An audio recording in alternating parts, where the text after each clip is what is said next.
তাকে বলা হলো তিনি হচ্ছেন ইউসুফ আলাইহিস সালাম, যাকে পুরো পৃথিবীর অর্ধেক সৌন্দর্য দেওয়া হয়েছে। আর আপনারা জানেন সূরা ইউসুফ একটা সূরাই আছে, আর এই সূরা ইউসুফ জুলাইখার প্রেম কাহিনী নয়, বরং এই সূরা হচ্ছে ইউসুফ আলাইহিস সালামের সাথে তার পিতা ইয়াকুব আলাইহিস সালামের প্রেম কাহিনী। ভালো করে পড়ে দেখবেন। কিভাবে বললাম? ছেলের শোকে কাতর হয়ে বাবা কাঁদতে কাঁদতে অন্ধ হয়ে গেছেন। আপনার গার্লফ্রেন্ড কি আপনার জন্য অন্ধ হয়েছে? যখন ইউসুফ আলাইহিস সালাম একটা রুমাল পাঠালেন, মনে আছে, তার বাবার চোখে দেওয়ার জন্যে, দূর থেকে যোজন যোজন দূর থেকে তার পিতা বলছেন আমি ইউসুফের গন্ধ পাচ্ছি। বাবার ছেলের এমন প্রেম কাহিনী আপনি কোথাও পাবেন না। এটা সূরা ইউসুফ, পড়ে দেখেন। আর ইউসুফ আলাইহিস সালামের যে চরিত্র ছিল, তার চেহারার চেয়ে চরিত্র আরও বেশি সুন্দর ছিল। তাকে জেনার অফার করা হচ্ছে, তিনি বলছেন আল্লাহকে আমি ভয় করি।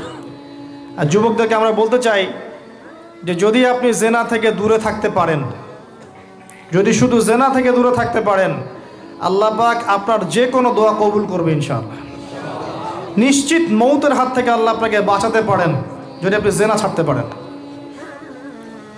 জেনা মানে শুধু ফিজিক্যাল রিলেশন নয়, জেনা মানে রাতের বেলা জেগে কথা বলাও, অনলাইনে চ্যাটিং করাও, আপনার বান্ধবীর সাথে কফি খাওয়াও, সব কিছুই জেনার অন্তর্ভুক্ত। এগুলো ছাড়তে পারলে আল্লাহ পাক আপনার দোয়া কবুল করবেন। ওইভাবে যে 3 জন ব্যক্তি গুহায় আটকা পড়েছিল, মনে আছে? গুহার মুখের মধ্যে একটা পাথর এসে গেল, সবাই বলছে আজকে আর বাঁচার বুদ্ধি নাই, নিজের আমল দিয়ে আল্লাহর কাছে বাঁচতে চাও।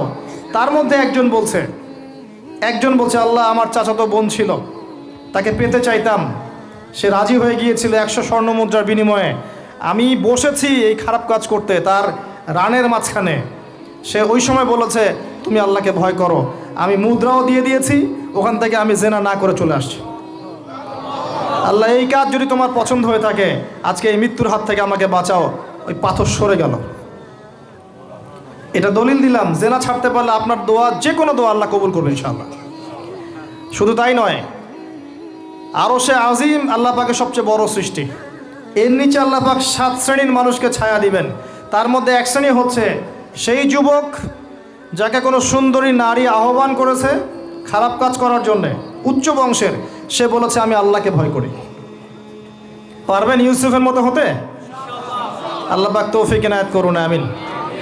আপনি জেনা থেকে দূরে থাকেন, আল্লাহ পাক আপনার ঘরে খাদিজা রাদিয়াল্লাহু আনহার মতো মেয়ে দিবেন ইনশাআল্লাহ। আপনি 10টা ঘাটের পানি খেয়ে আসবেন, দেখবেন এমন বউ আল্লাহ কপালে জুটাইছে, সে মাশাআল্লাহ 20 ঘাটের পানি খাওয়া। হ্যাঁ, কিফাউন কিরাম, আল্লাহ পাক একদম দুনিয়াতে ইকুয়ালি ডিল করেন। আল্লাহ পাক আপনাদের প্রত্যেকের পারিবারিক জীবনটা সুখী করুন, দোয়া করি, আমিন। ইউসুফ আলাইহিস সালাম তারপরে এগিয়ে চললেন, আর প্রত্যেক আকাশেই মারহাবা মুসাফা হচ্ছে এবং সালাম হচ্ছে। 4র্থ আকাশে নবী সাল্লাল্লাহু আলাইহি ওয়াসাল্লাম দেখছেন ইদ্রিস আলাইহিস সালাম। ইদ্রিস আলাইহিস সালামের কথা সূরা মারিয়ামের মধ্যেও আছে, পড়ে দেখবেন। সালাম বিনিময় হলো, নবীজি এগিয়ে চললেন। 5ম আকাশে তিনি দেখছেন হারুন আলাইহিস সালাম। কার ভাই? মূসা আলাইহিস সালামের ভাই। তিনি কিন্তু মূসা আলাইহিস সালামের সাথে ফেরাউনের সামনে গিয়ে দাওয়াত দিয়েছেন, মনে আছে? আরেকটা কথা বলি, কোরআনে দাড়ির দলিল আছে? দাড়ি বলবে নাই। কোরআনে কোথায় দাড়ির দলিল আছে বলেন তো দেখি, কে বলতে পারবেন? কঠিন প্রশ্ন। 500 টাকা পুরস্কার দেবো আমার পক্ষ থেকে, জান। যদিও 500 কোনো টাকাই না, টাকার মান দিন দিন কমছে। কোন সূরায় দাড়ির কথা আছে কে বলতে পারবেন? আলেম ওলামা বাদ, তারা তো পারবেন। আমরা সিভিলিয়ানদের জিজ্ঞাসা করছি, সাধারণ জনগণকে। কে পারবেন বলেন? কোন সূরায় দাড়ির কথা আছে? দাড়ি কোরআনে একটা জায়গায় দাড়ির কথা আছে, কে বলতে পারবেন?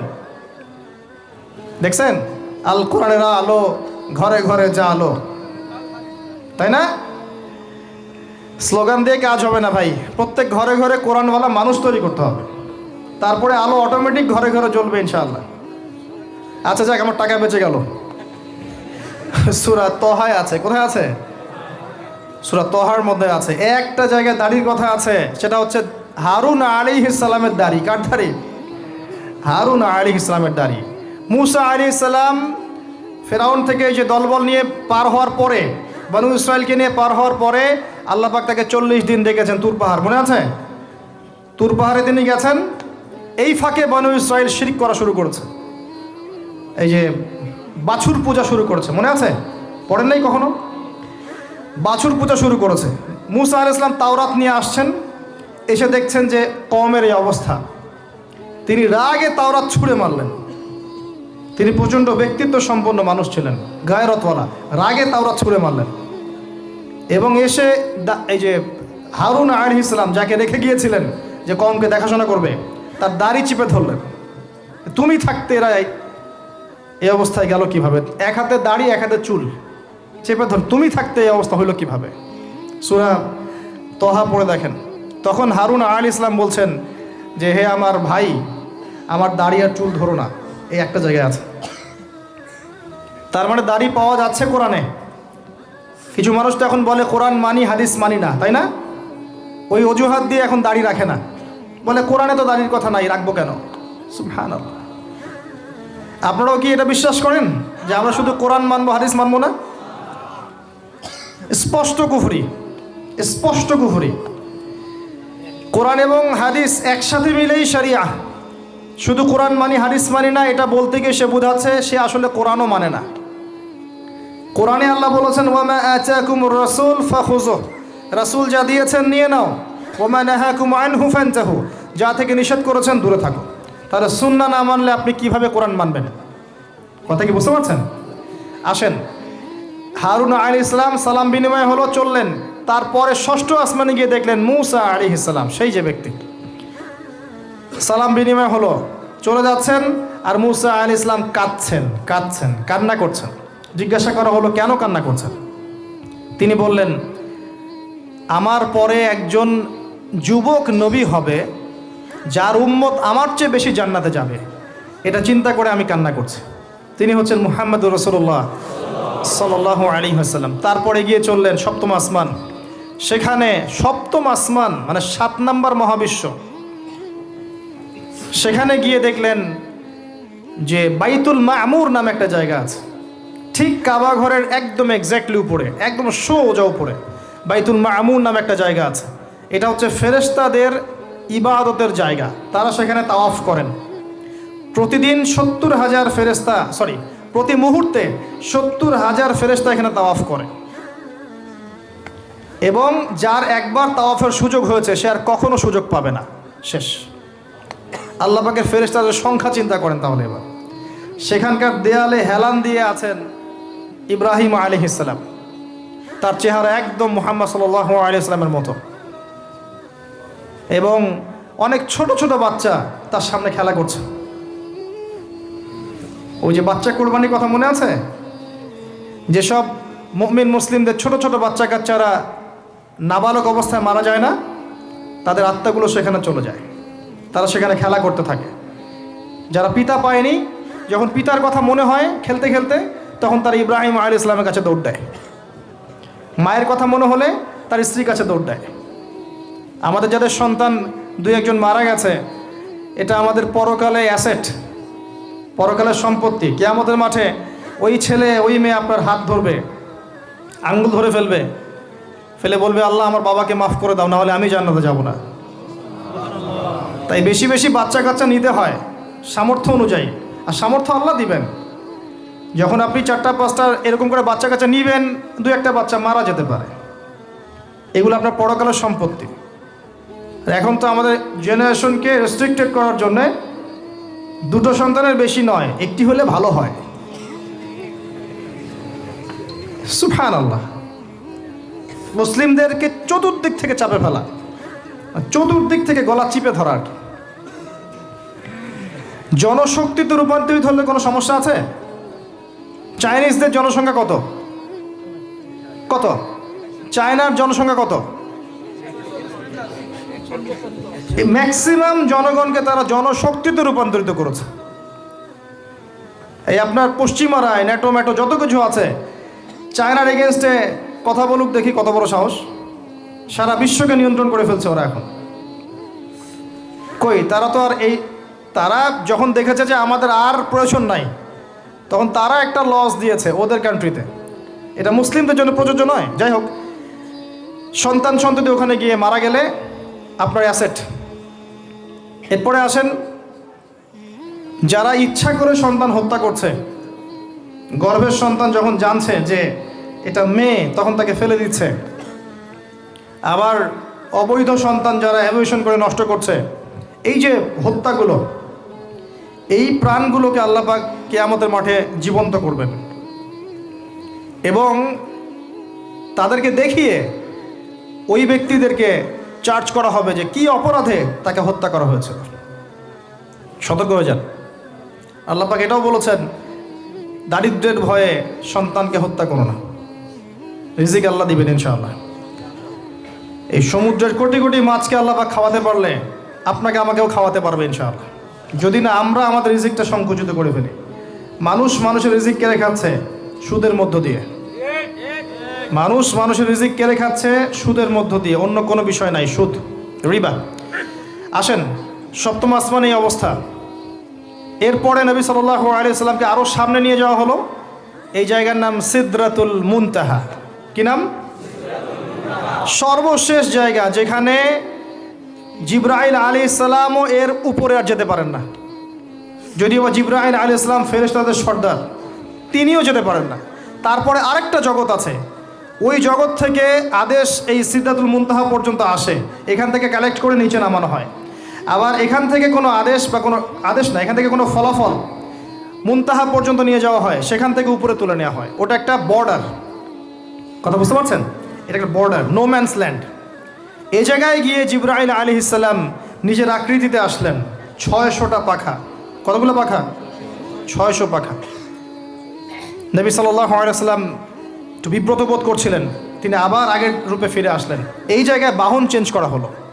এখানে নবী সাল্লাল্লাহু আলাইহি ওয়াসাল্লাম বলেছেন, আমি সিদরাতুল মুনতাহায় এমন কিছু রং দেখেছি, এত অপরূপ সৌন্দর্য দেখেছি, যেটা কোনো মানুষের পক্ষে ভাষায় প্রকাশ করা সম্ভব না।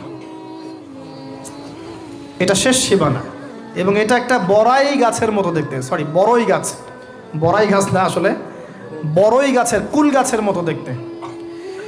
এরপর আরেকটা বাহন আনা হলো, এটা বাহন চেঞ্জ করা হলো।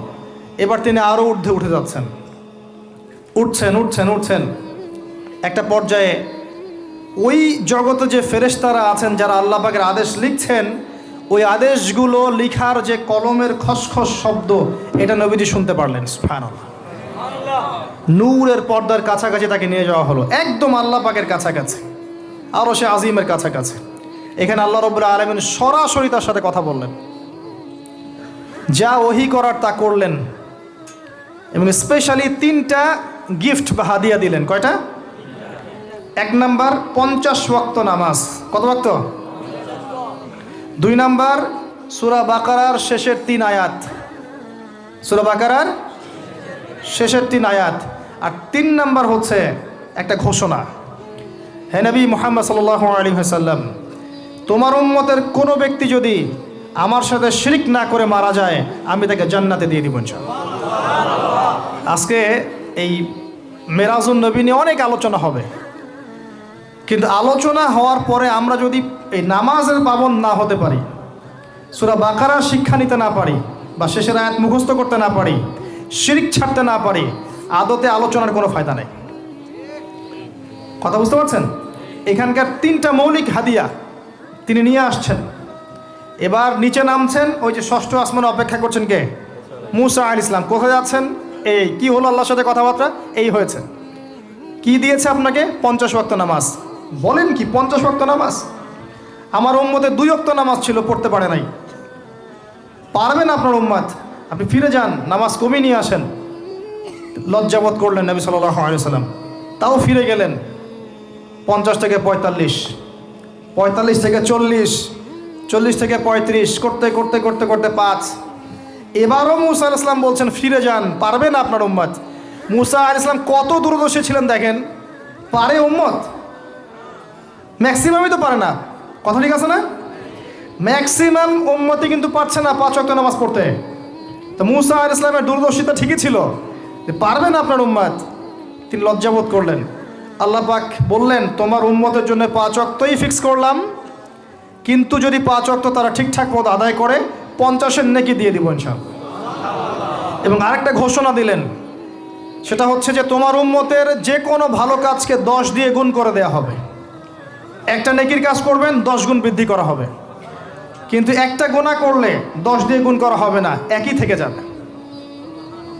এবং আপনার উম্মতের কোনো ব্যক্তি যদি কবিরা গুনাহ ছেড়ে দেয়, কবিরা গুনাহ তো বোঝেন, বড় বড় গুনাহ ছেড়ে দেয়, তার সমস্ত সগীরা গুনাহ মাফ করে দেওয়া হবে। আর কি চাই? এবার নবী সাল্লাল্লাহু আলাইহি ওয়াসাল্লাম ফিরে আসছেন। এবার শোনেন আমাদের শিক্ষা। ফিরে আসছেন, আসার আগে তাকে জান্নাত জাহান্নাম দেখানো হয়েছে। নবী সাল্লাল্লাহু আলাইহি ওয়াসাল্লাম যে বিষয়গুলো দেখেছেন, এর মধ্যে যেগুলো হাদিসে এসেছে আমি খুব সংক্ষিপ্ত আকারে বলছি, এবং এখান থেকে আমাদের শিক্ষা নেবেন। মনে রাখবেন, এখন যেগুলো বলছে এগুলো এই উম্মতের জন্য খাস, আমাদের উম্মতে মুহাম্মাদের জন্য খাস। তিনি আসছেন, বারজাখের জগতি হোক আর জাহান্নামের শাস্তি হোক। একজন ফেরেশতাকে দেখলেন, তার মুখে হাসি নাই। কি নাই? জিবরাইল আলাইহিস সালামের সাথে কথোপকথন হচ্ছে, তিনি নবীজিকে সালাম দিলেন, সালামের উত্তর দেওয়া হলো, কিন্তু মুখে হাসি নাই। বাকি সবাই তার সাথে হাসি মুখে সাক্ষাৎ করেছেন, এই ফেরেশতা বাদ দিয়ে। তিনি জিজ্ঞাসা করছেন জিবরাইল আলাইহিস সালাম, তার মুখে হাসি নাই কেন? তাকে বলা হলো, এই ফেরেশতার নাম হচ্ছে মালিক। কি নাম? সূরা যুখরুফের মধ্যে আছে, তার নাম হচ্ছে মালিক। আল্লাহ পাক তাকে জাহান্নামের প্রহরী বানিয়েছেন, জাহান্নামের চিফ অফ কমান্ড মালিক। যখন থেকে আল্লাহ পাক তাকে এই দায়িত্ব দিয়েছেন, তার মুখের হাসি উঠে গেছে। আল্লাহর কাছে পারমিশন চাওয়া হচ্ছে, জাহান্নাম দেখতে চাই। আল্লাহ পাক দেখার পারমিশন দিলেন। নবী সাল্লাল্লাহু আলাইহি ওয়াসাল্লাম দেখে বললেন, সেখানকার বেশিরভাগ অধিবাসী হচ্ছে নারী জাতি, এবং তিনি বললেন জাহান্নামে যাবে উদ্ধত এবং অহংকারীরা। জান্নাত দেখতে চাই, দেখানো হলো। জান্নাতের ডিটেলস বর্ণনা নবীজি দিলেন ফিরে এসে। এমনকি উমর রাদিয়াল্লাহু আনহুর একটা রুম, একটা কক্ষ, একটা গোরফাও দেখে এসেছেন। ঢুকতে চেয়েছেন, ঢোকেন নাই। পরে বলেছেন, ওমর, আমি তোমার ব্যক্তিত্বের কথা চিন্তা করে সেখানে ঢুকিনি, দেখেছি জান্নাতে তোমার ঘর আছে। একটা আওয়াজ শুনেছেন, মিষ্টি কণ্ঠস্বর। কিসের কণ্ঠস্বর? মিষ্টি কণ্ঠস্বর। তাকে বলা হচ্ছে, এই কণ্ঠস্বর হচ্ছে বেলাল রাদিয়াল্লাহু আনহুর আজানের কণ্ঠস্বর। খরম, খরম জুতা আছে না, খরম, এর খটখট আওয়াজ শুনেছেন। নবীজি জিজ্ঞাসা করছেন, কার? বলা হচ্ছে এটা বেলাল রাদিয়াল্লাহু আনহুর। বেলাল রাদিয়াল্লাহু আনহুকে বলা হলো, আপনি কি এমন আমল করেন? হে বেলাল, তুমি কি এমন আমল করো যার কারণে এই মর্তবা হচ্ছে? যখনই জান্নাতে যাই আমাকে দেখানো হয়, দেখি তুমি, তোমার পায়ের পদধ্বনি সামনে সামনে আছে। তখন বললেন, ইয়া রাসূলুল্লাহ, আমি তো আসলে এক্সট্রাঅর্ডিনারি কোনো আমল করি না, কিন্তু আপনারা যা করেন তাই করি। কিন্তু যখনই আমি অজু করি, আমার অজু ছুটে গেলে আমি অজু করি, আর অজু করেই আমি 2 রাকাত নফল সালাত পড়ি, তাহিয়াতুল ওযু, এতটুকু কাজ করি। নবীজি বলেন, এটাই সেই কাজ যার কারণে তোমাকে জান্নাতের এই মর্তবা দেওয়া হয়েছে। নবীজি আসছেন, দেখানো হচ্ছে। এবার শোনেন, দেখানো হচ্ছে একদল মানুষ যাদের আঙ্গুলগুলো লম্বা লম্বা, তামার তামার লম্বা নখর। নখর বোঝেন? নখর। গাল এভাবে হ্যাঁচড়াচ্ছে, গাল, নিজের গাল নিজে হাসড়াচ্ছে, এবং নিজের দেহ থেকে গোশত তুলে ফেলছে, ভক্ষণ করছে। নবীজি জিজ্ঞাসা করলেন সাল্লাল্লাহু আলাইহি সাল্লাম, এরা কারা? কি কারণে এদের শাস্তি হচ্ছে? তাকে বলা হলো, এরা আপনার উম্মতের সেই সব ব্যক্তি যারা সবসময় গীবত আর সমালোচনায় ব্যস্ত থাকত। শিক্ষা নিয়ে নেন, আমার মনে হয় না আমার কিছু বলার প্রয়োজন আছে। এরা আপনার উম্মতের সেই সব ব্যক্তি যারা আপোষে গীবত, অপবাদ এবং সমালোচনায় ব্যস্ত থাকতো। তার মানে এই উম্মতের একটা বড় সমস্যা হবে গীবত। এটা কিন্তু দেখে এসেছেন নবীজি, ফিউচার, তাই না?